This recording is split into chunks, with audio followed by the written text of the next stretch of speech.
How you guys doing? Welcome back to Tuna Tech. Going back to the old school videos, I know I don't have a whole lot, but going back to something unique. So, as you know, on my phone, on my channel, I open a lot of phones, unbox a lot of phones, don't do a whole lot of reviews. You know, I play with them, get rid of them, get new ones. There's a company, I believe was recently, recently released or given back access to the US, and that is ZTE. ZTE is a Chinese company, and they are associated with a lot of phone brands. And one phone in particular, a few years back, was, I just believe it was the ZTE Axon. I want to say 7 maybe. Very unique phone. Had this crazy grill on the bottom and top for the bezels with the speakers. They touted awesome sound. It was a decent phone for the price, but it lacked software updates. But it was a good phone. And since then, they've kind of been hit or miss. You might remember, if you're a tech-savvy person, they had the, I want to say the ZTE 20. I'm not sure what the specifier was, but it was one of the first phones with a camera underneath the screen. And while it was unique and inventive, the camera quality on that front selfie camera underneath the screen wasn't so good. But this marks the return, in my opinion, to the ZTE's old form, which is flagship specs at a decent price. Now, inflation's changed, companies have changed. You know, we have phones upwards of iPhones and Samsung starting at anywhere from over $1,100 on up. And you even have the Mi Ultra, Xiaomi Mi 11 Ultra, shooting up to almost $2,000. Now, granted, with import fees and eBay stuff and all that, but phones are shooting up in price. What this is something a little unique. I'm going to open it for you today.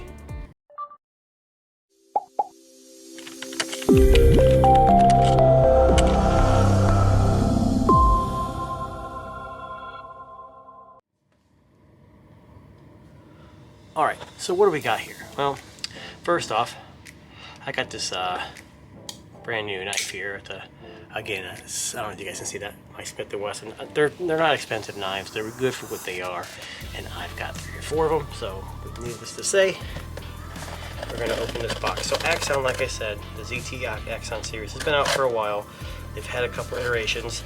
ZTE's kind of disappeared with this kind of phone in a while recently, and what's interesting is they've come back, and it seems like a pretty good deal. Now, I'm not the first one to do this, and I won't be the last, but either way. So, before we get started, let's go through a couple things. So this is the ZTE Axon 30 Ultra. Now, this is a pre-order special. They have 2 versions of this, 8 gig of RAM with 120 gigs of ROM, or 12 gig of RAM with 256 gigs of ROM. Now, this is the 12 gig version, I believe. And the pre-order does come with their ZTE free buds or some kind of wireless buds. I've got so many wireless buds I couldn't even tell you. It runs Android 11, but it has their UI or skin called MyOS 11. I don't know if I've ever used MyOS. I don't know if this is new to ZTE, but I know overseas they use MyOS. Obviously, for our region, global, it's going to have Google Play on it.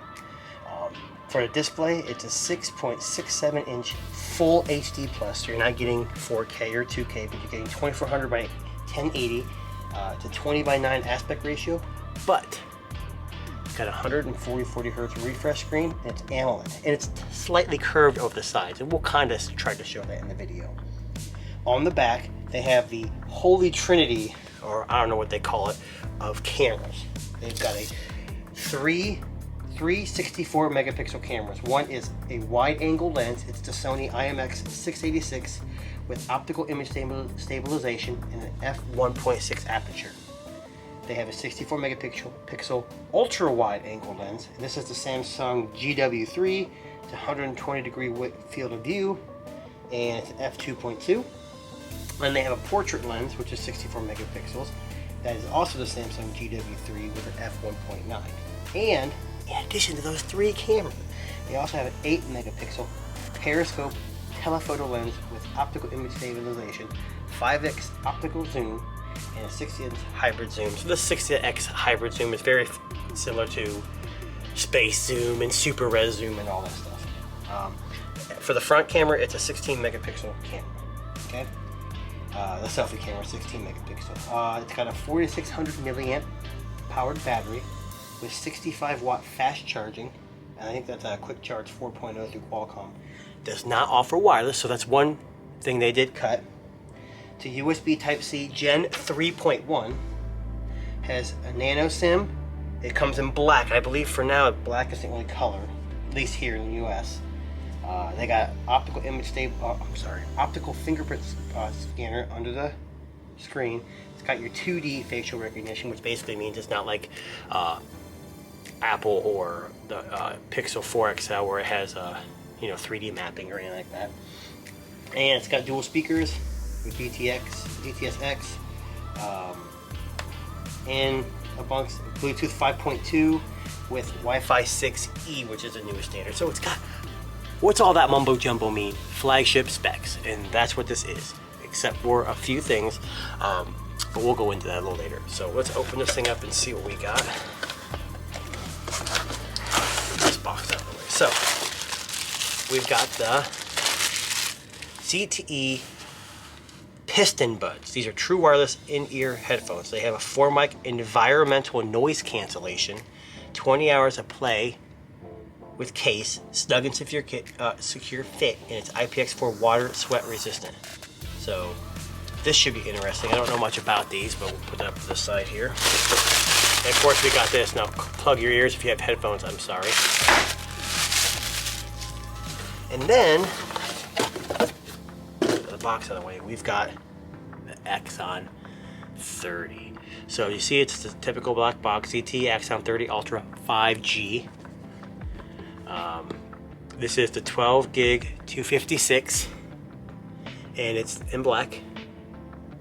And it's got your other thing, DTS:X, Wi-Fi 6, aptX, 888 Snapdragon, which I don't know if I mentioned that it does have the Snapdragon 888. So they didn't cheap out on the specs. Try to do that without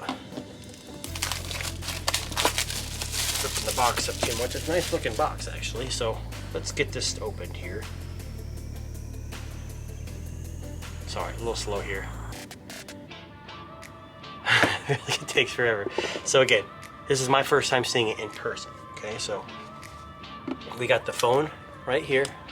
I'm gonna put this off to the side real quick and see what we got in the box. So we've got what looks like your SIM ejection tool and some books. We'll just see it just to make sure. There's your SIM ejection tool, and there's your books. And let's see what else we got in here.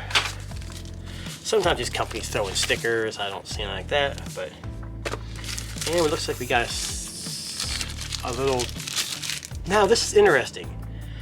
On some of the videos I've seen, it has like a bumper, hard plastic bumper case, which I wasn't too big of a fan of. I know these things don't offer, these cheap ones don't offer much protection, but it offers protection all around the unit. So this is different than what I've seen in most videos so far. It's a bendy, cheap TPU style case, but it's got a little texture on the inside, and it does offer protection all the way around the phone. So that's something different than I've seen in other videos. So if you're looking at this for the US market, maybe that's one of the differentiating factors. And here we've got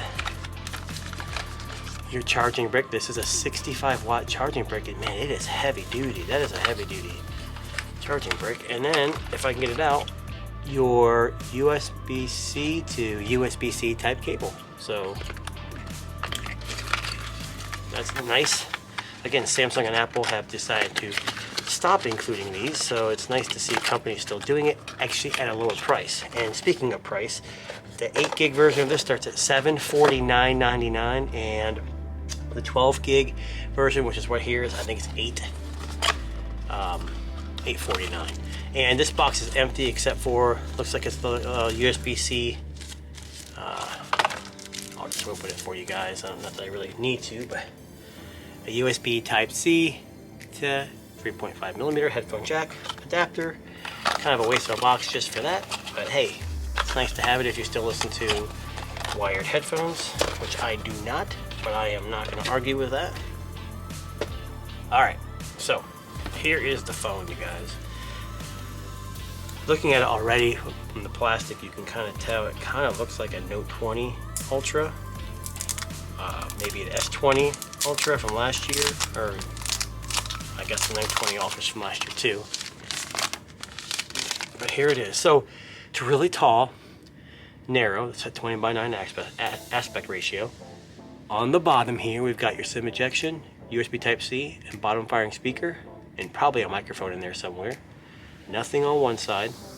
On the top, microphone. On the side, you got your power volume rocker. It's very similar to a lot of phones. I don't know if you can see this, but I'll try to turn it on, but it has the juice. So it does have some juice. I heard it vibrate. So it kind of curves over the edge here very slightly. I know people complain about the waterfall screens and whatever you want to call them. I actually like it, so when you're watching videos, it kind of looks seamless to you, or to me. You see your center hole punch camera, that's the 16 megapixel camera, and you see the branding of MyOS. It's obviously the global version because it automatically defaults to the United States, which is nice. Power button, volume, and then on the back, these are your 364 megapixel cameras, and then your 8 megapixel periscope. Interesting enough, this is very similar, like I said, to the Note 20. So I'm not going to go into too much more detail of this. I'm going to set it up, play with it. If you guys are interested in a review of this, let me know. I'm kind of happy to get this because I just like to try new things, but we'll put that aside real quick. Leave it right there. Another thing that's interesting is this right here. These are the ZTE times one more Piston Buds. I'm going to open these up, even though this is more about the phone. Hey, pre-order deal, so these come for free. We're going to see what free gets us in a pre-order. And man, this box does not want to open. Well, so much for the resale on this with the box. We never want to get rid of these, but either way, let's just get this dang thing open here. I just want to see what they look like. So we'll leave the ripped up, annihilated box here. So that didn't work out either. Man, these are fun to get open. Okay, so small, very small little container here. I was hoping it would say something about 20 hours. I don't see anything about wireless charging. Charging case, the battery capacity on the charging case here is 535 milliamps. Bluetooth 5.0. Charging port Type-C. I don't think there's any wireless charging. See, yeah, I don't see anything on here. Either way, it charges by a USB Type-C on the back. Open it up, and there's your buds. You have your right and left. Pull them out and look at them. So that's an interesting design. Now, there's a cover on the charging port, so I'm going to assume these aren't charged, but you got a little accent right there. You can see that. The ZTE branding, and then it fits snug in the ear. So it's a very small little thing that goes down in your ear. And like I said, these were included for free, so I'm not going to expect a whole lot out of these, but it's nice to have a phone with earbuds, and hopefully this will be good for me. I tend to run once in a while, so it'd be nice to see if how these sound and how they do, especially since they're water resistant. But let me see if I can get anything else out of this box, since I kind of tore it up. Let's see here. I know I'm not on the screen right now, but I'm going to try to get this out without tearing up the box any more than I already have. So in the box, you got a huge book, way too thick for earbuds. I don't know, whatever. All extra tips for the ears, and then it looks like a USB Type-C to USB Type-A charging cable. So I'm more impressed with these. We'll go over that, but either way, let's toss this stuff out of the way, and we'll just say, look, you've got this and that, $849.99 with the 12 gig, $749.99 with 8 gig. Let's see what this thing can do. I appreciate you guys watching. Check out the description below. I'll leave a link to the global version of this. Catch you next time.